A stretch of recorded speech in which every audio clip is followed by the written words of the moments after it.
The James Show Podcast. We all saw the protest this weekend, and we're not done with it. There's another one coming up in 2 weeks. Not this weekend, but next weekend. I know because I'm on the newsletter. I'm on the mailing list for a lot of these groups. And, you know, here's an experiment for you to do. If you don't mind your social media feed just being whacked out for a minute.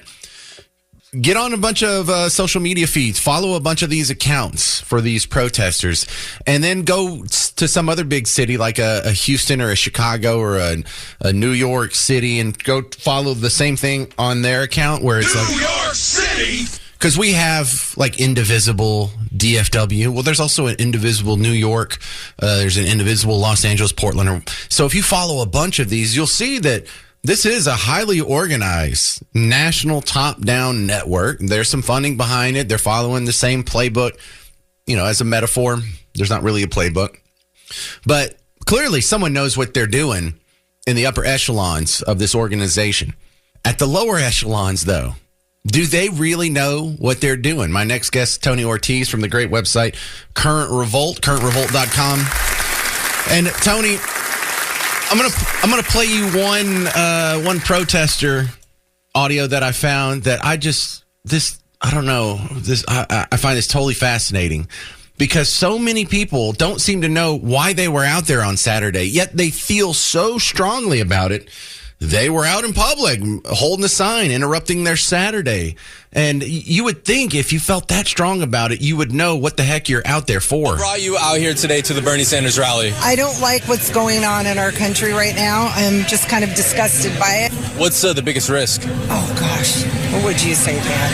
Well, I'll let you speak to that. I don't know. I don't really care for the language that's being spoken right now in the country. Can you give any examples of specific language? Let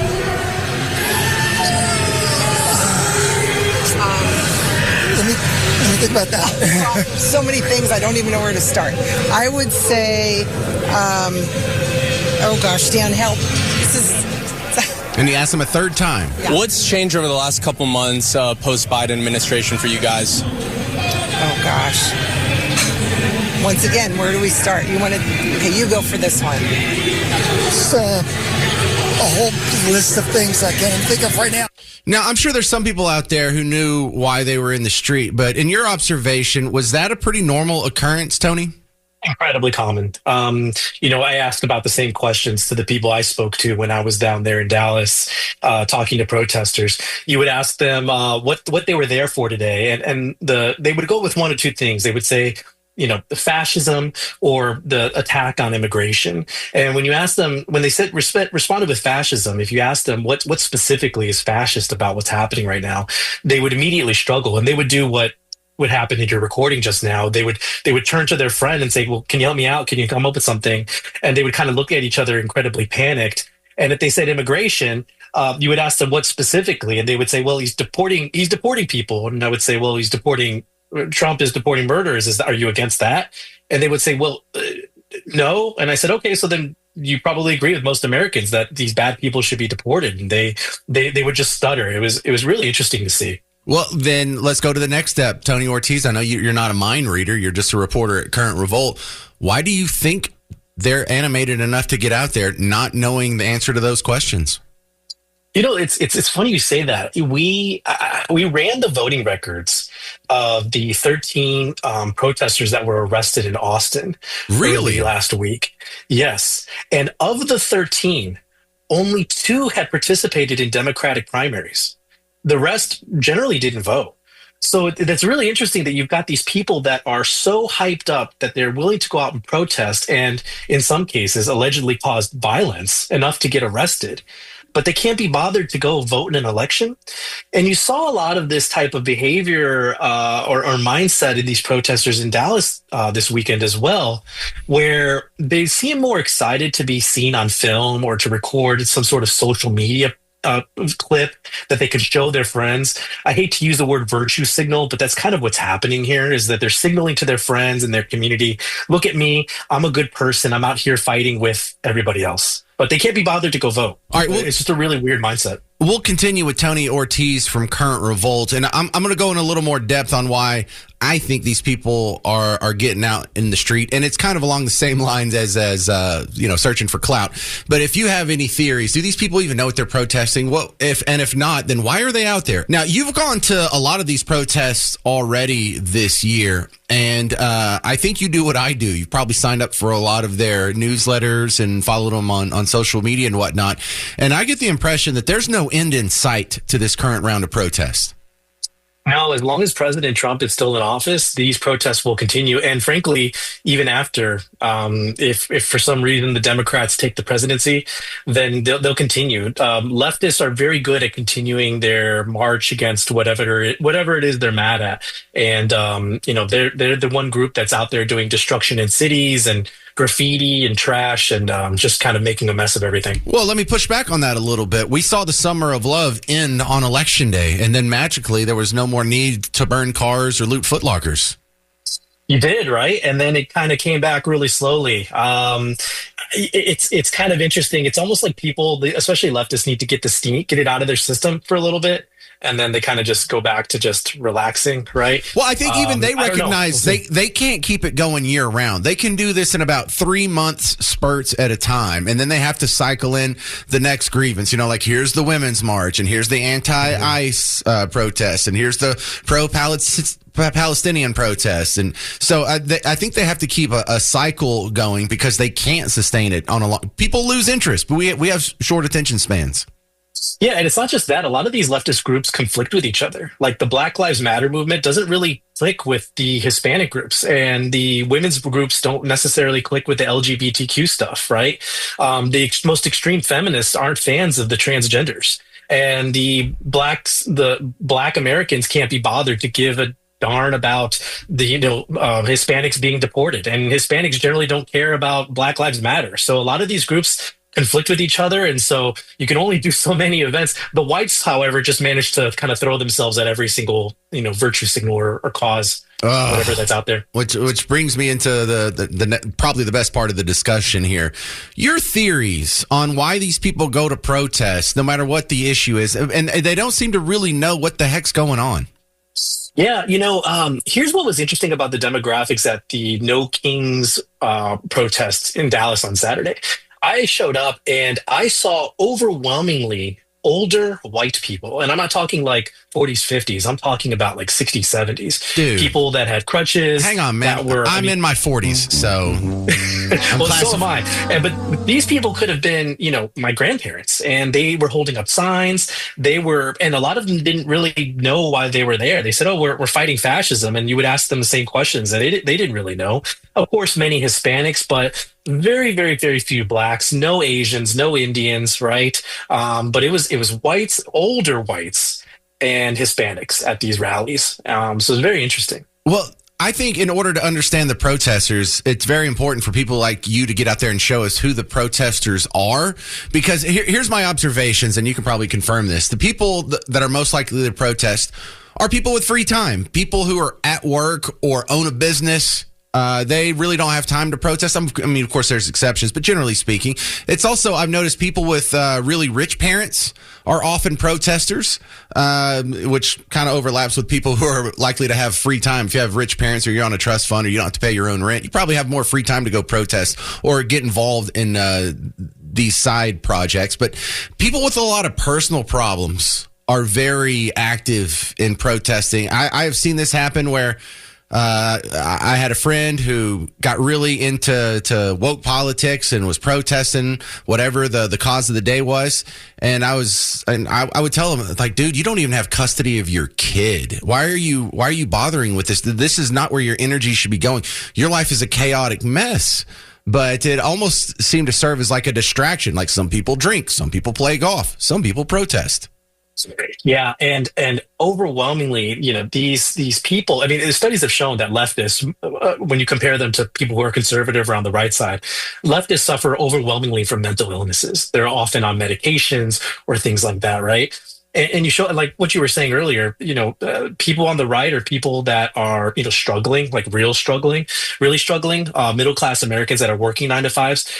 if a protest comes up on a Saturday, they don't have time for it. They're tired. They've been working all week. They have bills to pay. They have maybe even a second job, or they've got things to do around the house that they couldn't do in the middle of the week. They don't have the privilege to be out in the streets protesting, causing problems and screaming, right? Because they've been working all week. So yeah, a lot of these actors these people that show up at these rallies, highly privileged, and oftentimes very damaged themselves. Well, I think a big element here is the social media factor. You had said in the last segment something that is so true. We're talking with Tony Ortiz from Current Revolt, by the way, and the fact that these people love to go out there and take pictures of themselves and take videos of themselves and make sure to spread it all over social media. Not so much so that the message gets out, but so that they get out as someone who's on the good team. Yeah, when I was at a protest in Dallas on Monday of last week, a much smaller one where they shut down a bridge in Dallas. Right. Protesters were posing for photos. I was walking around. I had my camera. I had my media badge, and you had, especially women, they were tapping me on the shoulder and saying, "Hey," and they were posing with their Mexican flags. They were laughing. They were giggling. They were asking me to send them the photos I took. So for a lot of these protesters or activists, this is an event to show off. It's an event to have fun.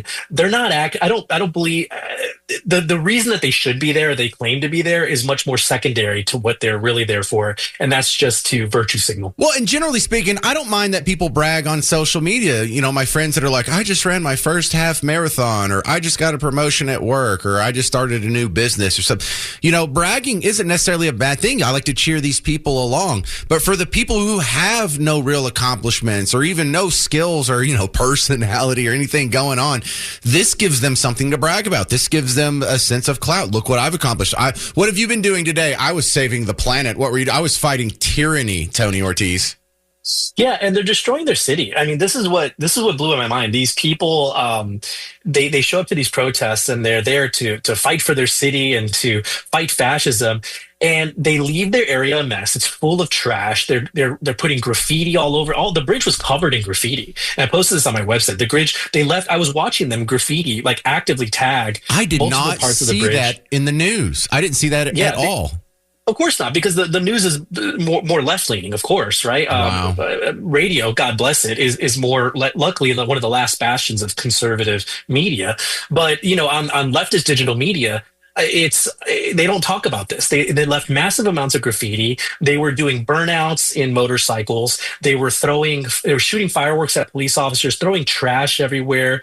They left the place disgusting. So for people who claim to be there for virtue, or to protect their city, or to fight fascism, they leave quite the mess behind.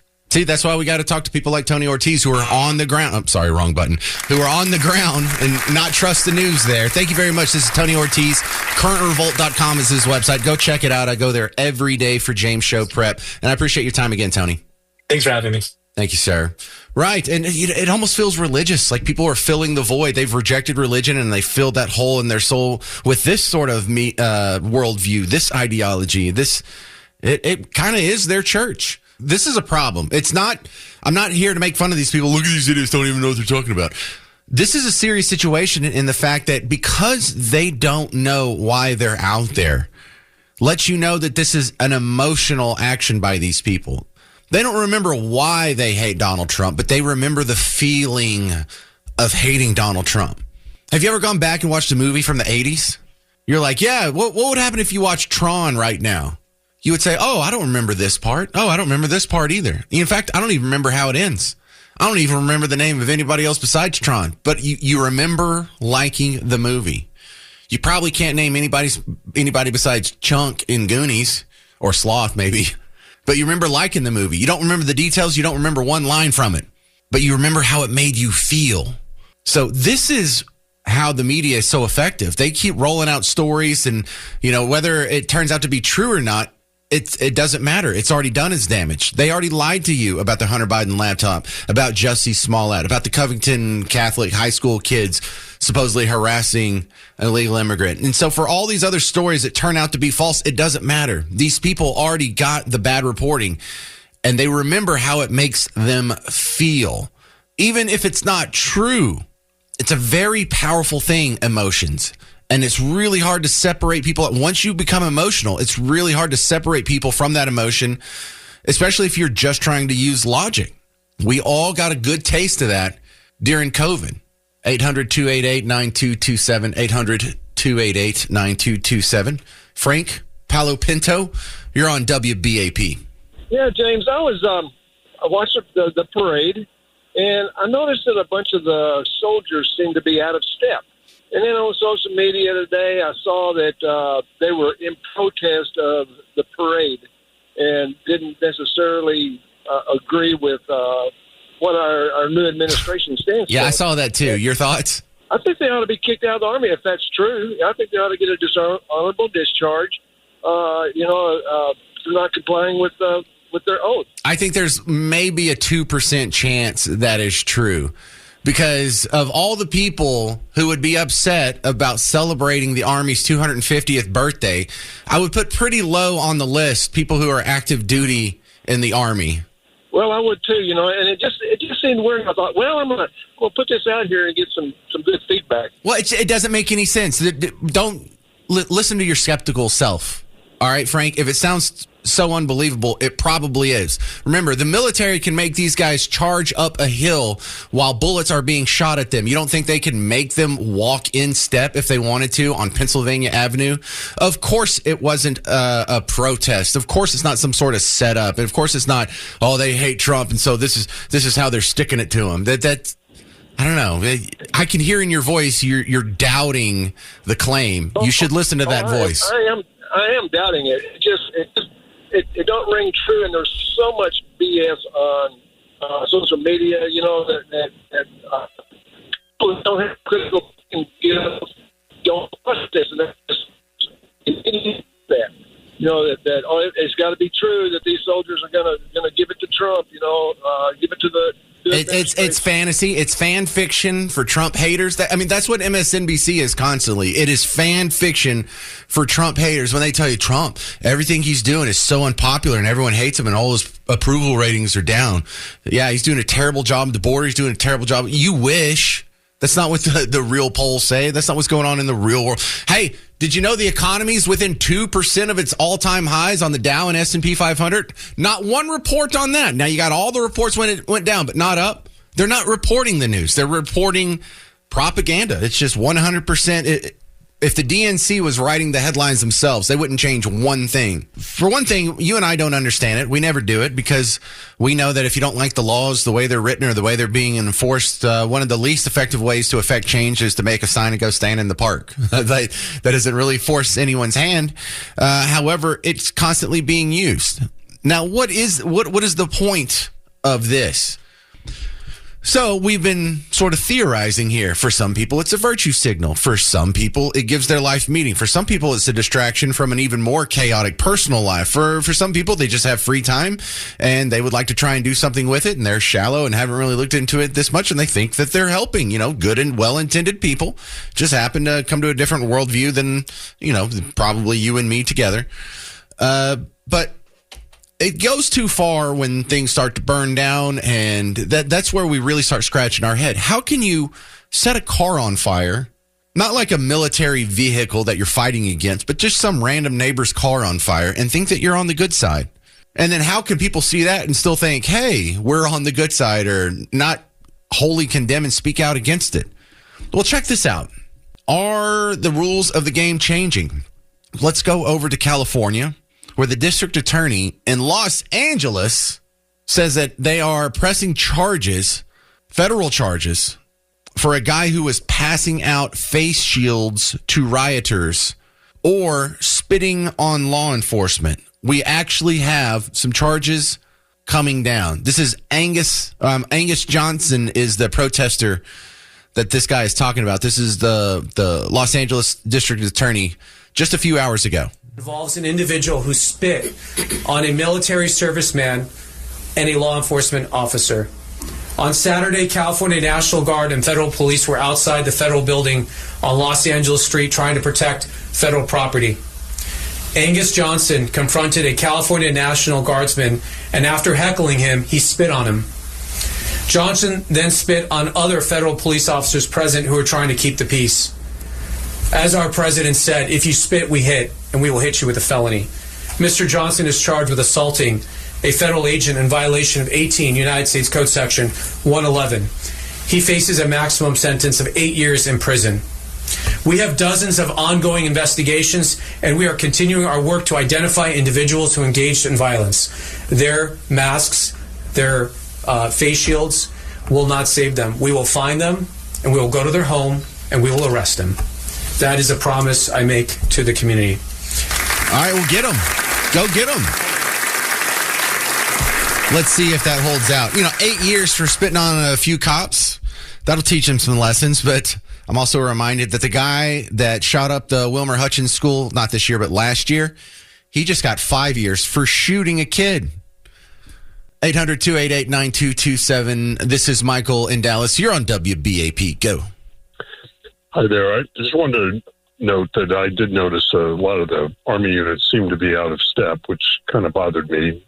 But I would note that the West Point cadets were in perfect step, as well as the West Point band right in front of them. So the other units might have been impersonating the Navy, but the Army guys knew how to walk. Did you say impersonating the Navy? I love that. So you're a veteran who does that fun little pretend animus that y'all have toward the other branches. Is that's what's going on? Well, I went to West Point, so on one day of the year we just like the Navy. The other 364 were all on the same team. I love it. No, I hear that. I have a lot of veterans in my family, and they rib each other. My dad was in the Army. I have an uncle who's in the Air Force, and they both like to pick on the Navy, and the Marines think that they're above all of it. And so I'm not allowed to participate in such slander and ridicule since I'd never joined any of the services. But it's fun to watch from the sidelines. Yeah, absolutely. You have a good day. You too. Great call. Let's do Don and Denton. You're up next on WBAP. Go.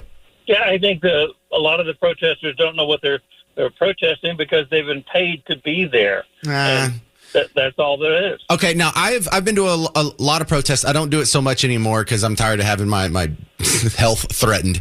But some of the people are paid. The people who are wearing vests, the people who are handing out signs when you get there earlier, if you sign up on their newsletters, they have sign making parties at 9 in the morning, and then the march is at 11 or the march is at noon. And so the people who are sending this out, the people who are running the websites, the people who are wearing the vest on protest day, the people with the clipboard, the people that the other people are talking to and asking for answers, they are paid. But that's maybe 1% of the people out there. So I really bristle at the idea that, they just have a lot of people out there because they're paid. Well, some of them are, but the majority of them are not. And I think that's a dangerous misconception because then you can just dismiss it as, people don't really believe that. No, a lot of people really do. Now, they're useful idiots, and not in the pejorative of the term, but in the technical political definition of the term.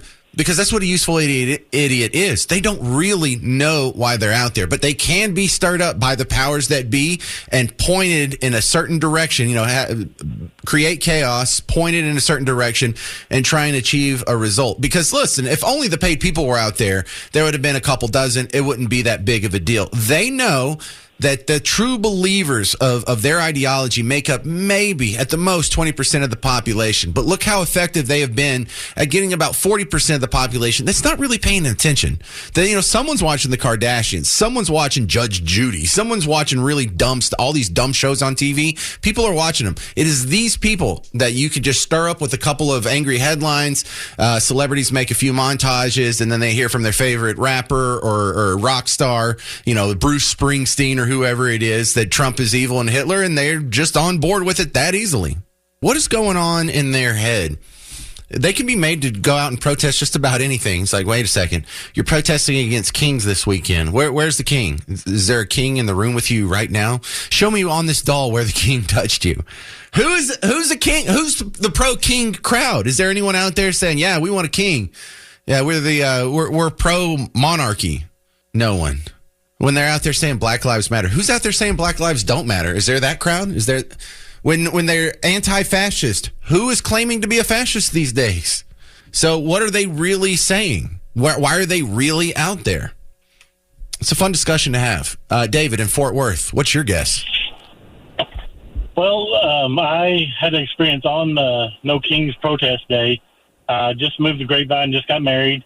and I came out to my car, and underneath my windshield wiper, there's a note calling me a racist, a Nazi, and told me I wasn't welcome there. For what? Because I have Trump stickers and Trump hats on the back of my car, and I'm guessing they had to see that, go back in the house, write it on a piece of paper, come out, hold it, and put it underneath my windshield wiper. So it scares me that they're how far they're willing to go. Make your signs do whatever you want. I don't care if you don't speech, but now you're crossing into my property and my life. It's I don't like it. Well, it's a hobby for them. They don't really mean it. They're not really serious. Look, when the reason why we don't go out in the street and fight cops is because if we were going to, we wouldn't be chucking bricks at them. We wouldn't be hitting them with bags of fecal matter or whatever the nasty punks were doing up in Portland. We know what happens, whether it's the American Revolution or the Texas Revolution. When you're fed up and you're fighting tyranny, you go out with your guns and you start shooting people. Well, they're not really shooting people. They don't really want to escalate this. They just want to go out and they want to have a hissy fit and they want to give their lives a meeting, act like they're fighting the man. But if you're hitting him with a pillow, metaphorically speaking, obviously, but if you're not really fighting the man, you have access to guns, you're not using them. So you're not really Billy Badass out there trying to take down the man and risking it all. Some of it's social media clout. Some of it seems to be almost religious. Because when you take religion away, you have to replace it with something. There's a hole in your soul, in the human condition, that has to be fanatical about something or a believer about something.